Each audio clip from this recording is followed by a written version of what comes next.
I thought it was a normal Friday dinner until my phone buzzed with a message that froze me in place. I was sitting across from my son, Daniel, in the warm light of our favorite downtown bistro, watching him laugh at some story his coworker had sent him. The city outside glittered in the spring evening, neon signs reflecting off wet streets. It was supposed to be a simple dinner, just father and son catching up after a hectic week. Then my phone vibrated against the polished wooden table. I glanced at the screen. The message read, "Get up and go. Don't say anything to your son." My stomach dropped. I didn't recognize the number. My first instinct was to ignore it, chalk it up to some prank. But the tone, it was urgent, dangerous. I could feel the fine hairs on the back of my neck rise. I looked across at Daniel, still smiling, oblivious to the storm brewing inside me. I debated, should I confront him? Should I pretend I didn't see it? The text didn't give any explanation, just a stark instruction. Get up, go, don't say anything.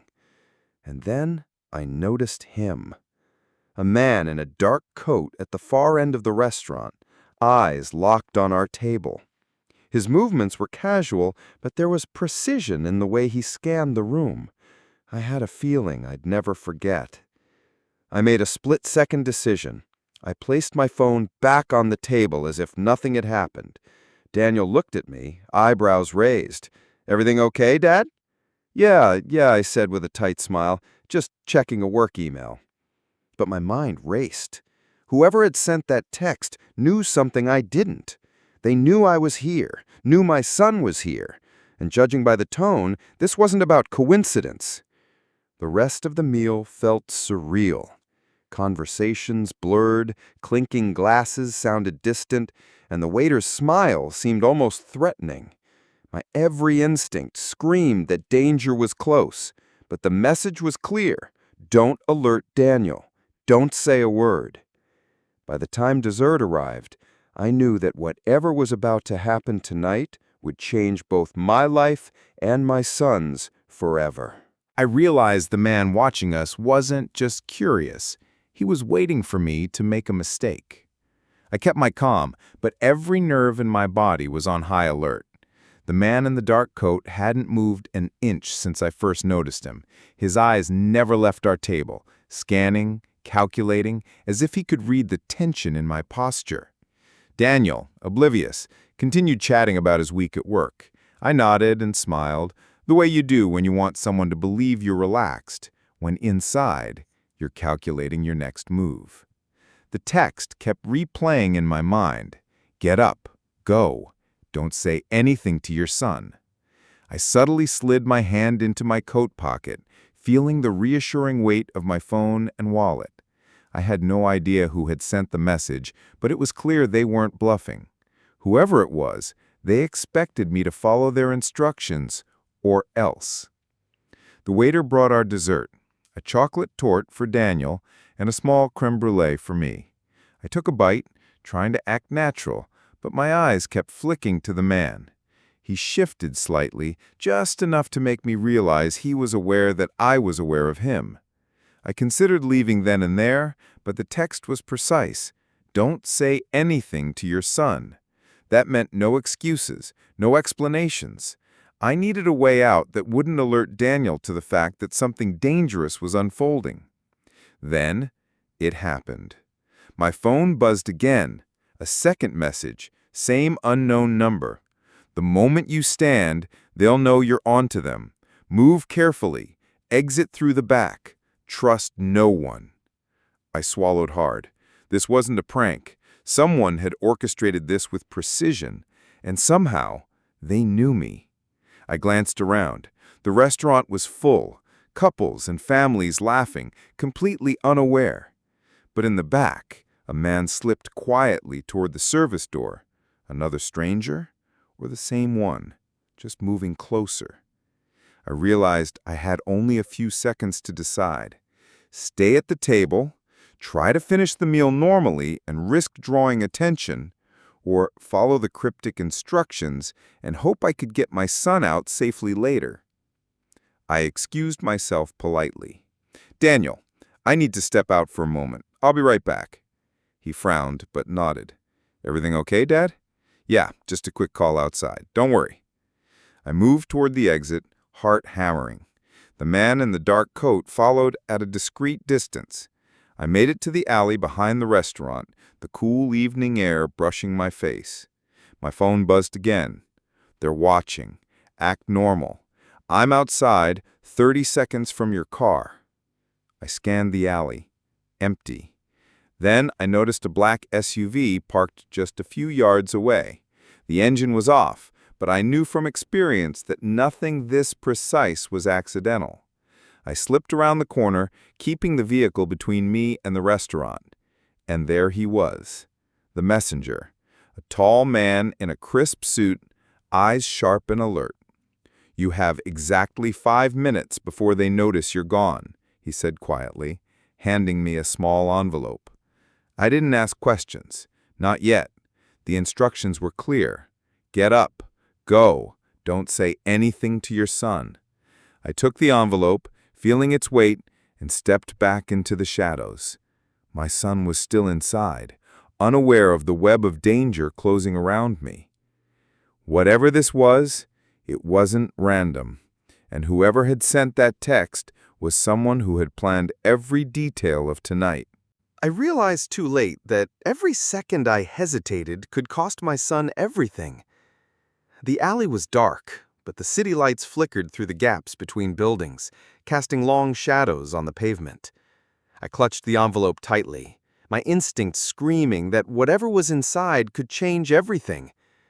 The man in the suit didn't speak again, simply nodding toward the black SUV. I slid into the driver's seat, and he climbed in beside me without asking. The engine purred to life, and we merged into the night traffic. The city, normally alive with laughter and music, now felt like a labyrinth of danger. Every red light, every honking car seemed like a countdown clock ticking toward disaster. "Who sent the message?" I asked, my voice low. He didn't answer immediately. Instead, he handed me a small device, a tracker. "Follow this. It will lead you to the location where your son is. But be careful. You're being watched. They know someone is helping you." My stomach tightened. My son had no idea that danger was closing in. I replayed the text messages in my head. Whoever sent them knew exactly when I would be at the restaurant, exactly when I would move. It wasn't a coincidence. It was a trap. And somehow it was meant for me. The device beeped softly, lighting up with coordinates. I punched them into my phone, and the route appeared on the map. The path led through industrial streets, far from the bustling downtown where surveillance cameras and shadowy figures could hide in plain sight. "Are you going to tell me anything?" I asked again. He shook his head. "Not yet. Focus on getting there. Information comes later." I pressed the accelerator, weaving through the narrow streets. The world outside blurred, graffiti-covered walls, abandoned warehouses, the distant glow of streetlights reflecting on puddles. My mind raced. Who wanted me out of the restaurant? Why the cryptic messages? And most importantly, what danger awaited my son? A sudden alert on the tracker made me swerve slightly. Someone was moving toward the same coordinates. Another vehicle? A foot follower? My pulse spiked. I had trained for emergencies, for negotiations, for high-stakes deals in boardrooms, but nothing prepared me for the helpless fear of my child being at risk. I rounded a corner and saw it, an old, seemingly abandoned warehouse. The device's arrow pulsed, pointing me toward a side entrance. I slowed, taking in my surroundings. Every instinct told me to check for cameras, traps, hidden observers. The man beside me spoke for the first time since we left the alley. "Inside, your son isn't alone, but whoever's holding him wants a message delivered. You can't mess this up." I nodded, gripping the steering wheel tightly. My mind ran through every possible scenario. A confrontation, a chase, a negotiation gone wrong. I could see my son's face in my mind, innocent, trusting, unaware of the storm he had unknowingly walked into. I parked a safe distance from the entrance and approached on foot, shadows my only cover. The envelope felt heavier than ever in my pocket. Whatever instructions or evidence it contained, it was my lifeline. Suddenly, a sound, a door creaking behind me. I spun around. Nothing. Then another shadow moved near a stack of crates. My heart jumped. I wasn't alone. They were waiting for me to make a mistake. I pressed onward, following the tracker's pulse. The tension was unbearable, each step echoing in the cold night air. This wasn't just about leaving a restaurant unnoticed. This was about keeping my son safe, about surviving a meticulously orchestrated plan that I didn't yet understand. Inside, the warehouse loomed dark and cavernous. The faint hum of machinery echoed from somewhere deeper. My phone buzzed again, a final text from the mysterious sender. Stay calm. Trust your instincts. One wrong move and it's over. Your son's life depends on it. I froze, reading the words over and over. Life had thrown me into a scenario I couldn't negotiate with charm or logic. This was raw survival, and the clock was already ticking. I took a deep breath, tightened my grip on the envelope, and stepped into the darkness. Whatever waited inside, I had to be ready. I thought I was prepared, but nothing could have readied me for what I found inside. The air inside the warehouse was thick with dust and tension. Moonlight streamed through broken windows, illuminating stacks of crates and rusting machinery. My footsteps echoed as I crept further inside, each sound amplified in the cavernous space. The tracker pulsed faster. My son was close. Then I saw him. He was seated on a crate in the center of the floor, hands bound, eyes wide with confusion and fear. My heart twisted. "Hold on, buddy. I'm here," I whispered under my breath. His eyes flickered toward me, a mixture of relief and worry. But I wasn't alone. A figure stepped out of the shadows, tall, imposing, face partially obscured by a hood. The aura of menace was immediate. "I'm glad you made it," the figure said calmly. "But I hope you understand, any sudden move and your son pays the price." I froze. Every ounce of training, every negotiation strategy I'd ever learned now mattered more than ever. "Who sent the text?" I demanded, keeping my voice steady despite the adrenaline coursing through me. The figure chuckled. "That's not your concern right now. Focus on the envelope." My hand instinctively went to the pocket where it rested. I pulled it out slowly. Inside were documents, a flash drive, and a single folded note. I glanced at the note. It simply said, "Deliver this to him. Your next move decides everything." I swallowed hard. My eyes darted between the figure and my son. Every instinct screamed to act, but I had to stay calm. I needed a plan. The warehouse was empty except for us, but I could sense exits, hidden spaces, the faint glimmer of movement behind stacks of crates. The figure leaned forward slightly. "You've always been careful, haven't you? Always calculating. Let's see if that serves you here." He gestured to my son. "You have one chance to convince me not to harm him. Fail, and—" I didn't hesitate. "Listen to me carefully. Whatever you want, I'll do it. But leave him out of this. He's innocent." My voice was steady, but my mind raced.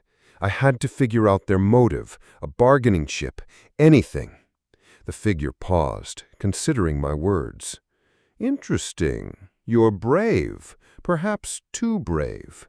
He stepped back into the shadows. "I'll give you 5 minutes. Read the documents. Make your move wisely. And remember, I can see you the entire time." I quickly scanned the documents. They detailed financial transactions, blackmail attempts, and threats directed not just at my son, but others connected to me professionally. Whoever this was, they weren't just after my son. They wanted leverage, control, and silence. The flash drive contained files that could ruin careers, expose secrets, and dismantle networks. This wasn't random. This was orchestrated. My pulse raced, but clarity emerged. I had to use this information as leverage.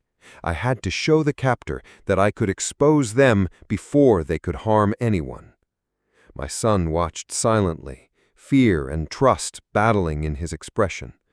"Dad, what do we do?" he asked, voice barely above a whisper. I knelt beside him, voice firm. "We stay calm. We follow the instructions, but we control the outcome. You trust me?" He nodded, hesitantly. The 5-minute countdown began. I set the documents and flash drive on the crate, opened my phone, and started composing a message to Curtis Blackwell, the one person I knew could intervene fast. I couldn't reveal our exact location, but the content alone would trigger action. The captor's shadow shifted. "Time's almost up," he said. I took a deep breath. My finger hovered over send on the encrypted message. Every second felt stretched, every breath a challenge. But I knew one truth: hesitation was the enemy. I pressed send. Almost immediately, the warehouse doors creaked. Footsteps. Another vehicle? Or Curtis and his team arriving just in time? The captor's face twisted in alarm. "What? How?" I smiled, calm and unshakable for the first time since the night began. "You underestimated me. That's your mistake." Suddenly, the warehouse lights flickered, and I heard the unexpected sound of reinforced doors being breached. My son's eyes widened as masked figures appeared in the entrance, weapons ready, moving with precision. Curtis and his team. The captor froze, realizing his game was over. Within seconds, the danger was neutralized. My son was untied, and I pulled him into a protective hug. Relief washed over me, but adrenaline kept me alert. The captor, now captured, glared at me with a mixture of hatred and disbelief. "You think this ends here?" he spat. I shook my head slowly. "No, but it ends for tonight." My son looked up at me, a mix of gratitude and awe. "Dad, you saved me." I held him tight, knowing that while the night was over, the consequences and revelations were just beginning. What I discovered next made me question everything I thought I knew about my own family. The drive back from the warehouse felt surreal. My son sat quietly in the passenger seat, still processing the night's events. The city lights blurred past, reflecting off the windshield like shards of glass. Every street, every turn reminded me of the fragility of trust. Tonight had proven that even the closest bonds could be tested, and sometimes the people you thought were safe could be targets in someone else's twisted game. Once home, I guided my son into the study. "Sit," I instructed, gesturing to the chair across from my desk. I needed clarity, answers, and a plan. He sat nervously, fidgeting with his hands. The house was quiet, but the tension was palpable. Outside, the night was still, but inside, our world had shifted irreversibly.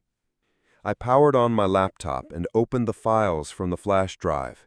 The documents contained emails, bank transfers, and encrypted messages pointing to a network of manipulation that stretched farther than I had ever imagined. My son's name appeared in several threads, not as a participant, but as a target. Someone had deliberately engineered a scenario to test him, to manipulate him, and ultimately to control our family. "Dad, why me?" he asked quietly, his voice cracking. "Why would someone go through all this trouble just to scare me?" I leaned back in my chair, studying him. "It's never just about fear. It's about leverage. Someone wants something from us, maybe money, information, or even control over decisions we haven't even made yet." I paused, then added, And they chose you because they knew you'd follow instructions without question. That's where the danger was. My son swallowed hard, his eyes wide with realization. So it wasn't random. It was planned. All of it. I nodded. Exactly. And now we have proof. Look at this. I highlighted a string of emails and files. They traced a path from the captor back to someone within my own professional circle, a colleague I had trusted for years. The betrayal cut deep. Not only had they endangered my son, but they had done so from the shadows, hiding behind our familiarity and trust. We spent hours going through the files, connecting dots and uncovering motives. The captor had been meticulous, but even meticulous plans leave traces. Every communication, every financial transaction, every subtle threat formed a breadcrumb trail. By the time dawn approached, we had a clear picture of a conspiracy that threatened more than just our family. It threatened anyone associated with our network. By mid-morning, I called Curtis Blackwell. His voice was calm but urgent over the line. I've reviewed the files. This goes beyond a simple kidnapping. They're tied to several high-profile manipulations, financial fraud, corporate espionage, and threats to multiple families. I know, I replied, and my son was just a pawn. We need to act fast before anyone else becomes a target. Curtis assured me that his team was mobilizing. He said, "We'll handle containment and exposure, but you need to prepare for the fallout. Whoever orchestrated this isn't just dangerous, they're clever, and they have resources." I looked at my son. "You need to understand something. This isn't just about tonight. It's about protecting yourself, making decisions, and being aware that people can hide behind trust. But it's also about resilience, and right now, we are stronger than they are." He nodded slowly. "I understand, Dad, but it's scary, knowing that someone you thought was safe could turn on you." "It is," I admitted, "but fear isn't the end of the story. Awareness and action are." As the day progressed, Curtis and I coordinated with law enforcement and cybersecurity experts to trace every lead. We discovered more layers of deception, fake identities, offshore accounts, and digital traps designed to discredit or control us. Each revelation was a shock, but also a piece of the puzzle that brought clarity. By evening, we had a plan to expose the network and secure our family's safety. My son had a new understanding of the world's dangers, but also a renewed trust in his own ability to navigate them. Together, we prepared for the confrontation that would reveal the mastermind and bring justice where it was long overdue. The night ended not with relief, but with determination. We were no longer just victims. We were strategists, detectives, and survivors.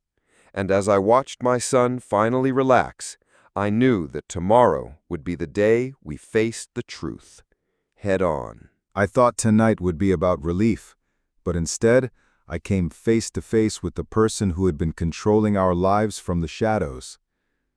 The following evening, our house felt different, a tense calm, like the air before a storm.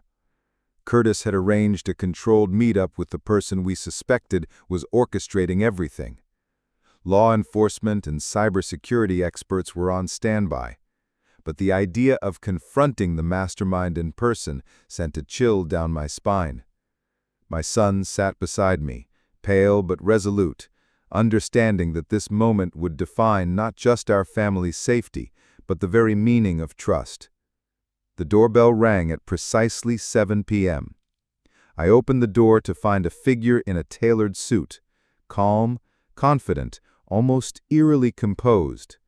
It was someone I had considered a professional ally for years, a senior partner at my firm, whose charm had always masked an unsettling ambition.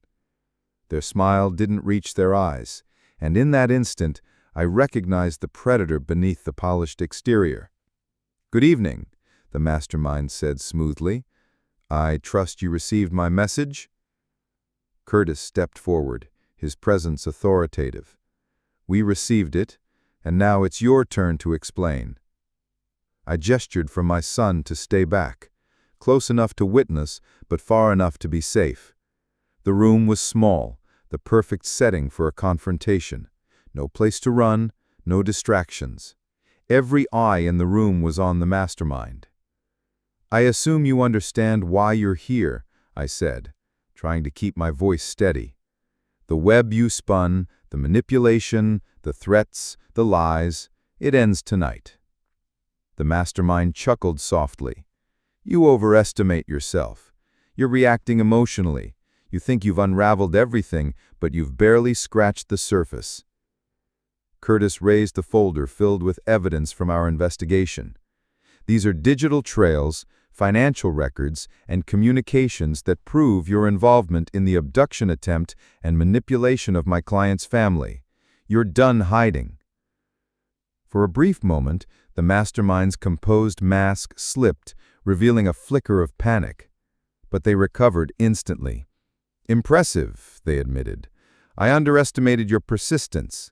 But tell me, do you understand the cost of exposure, the damage to everyone around you?"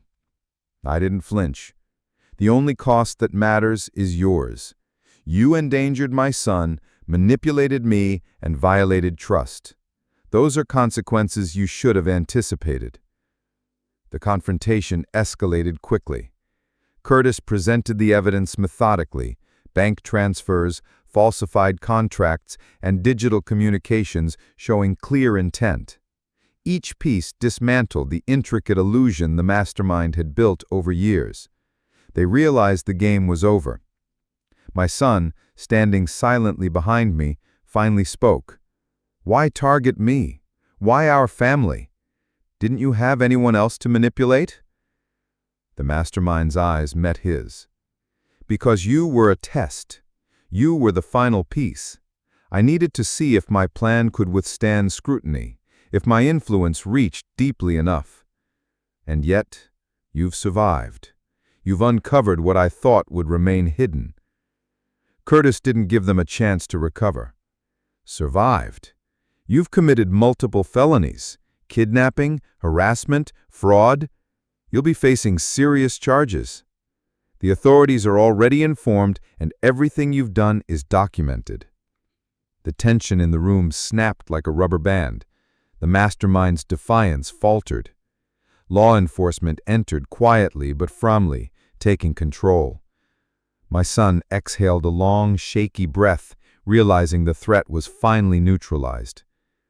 As the authorities led the mastermind away, I put my hand on my son's shoulder. "This is what happens when manipulation meets persistence. You faced it head-on, and now justice will take its course." The aftermath was sobering. Our family's name had been dragged through deception, but the exposure of the mastermind brought a strange sense of relief. We knew that the lessons learned, vigilance, trust, resilience, would shape our lives permanently.